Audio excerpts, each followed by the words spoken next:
Today I'm making a quick video talking about something I see pretty often on Volkswagens. You also see it on a lot of other cars, Audis, BMWs, Volvos, a lot of different other stuff, but I see it all the time on Volkswagens. If you take the steering wheel on one of these and you're at a standstill and you turn it, and then you're hearing a crunchy, popping kind of noise when you just sit here and turn it back and forth, it sounds like almost like a jumping kind of noise, then it's very common that it's the upper strut mounts in the front and upper strut bearings. It happens all the time. The way these work is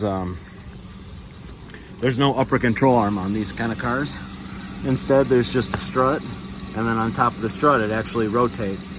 So when the rubber bushing itself, the upper mount, starts to collapse, it starts to bind, and then the spring kind of starts jumping around, or if the bearing starts to get gritty, it starts to kind of bind, and then it kind of reverberates through the whole car.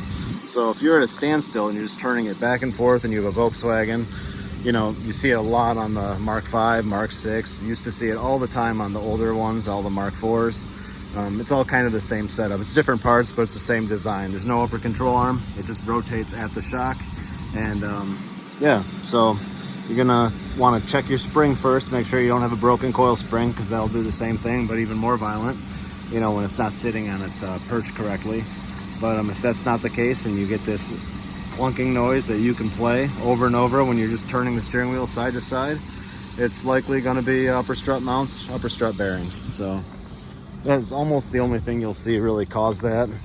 It's a unique sound that it's because you almost hear the spring kind of boinging, So yeah, that's it. Turning it back and forth at a standstill. If you can play the noise, check your upper strut mounts. Thanks for watching.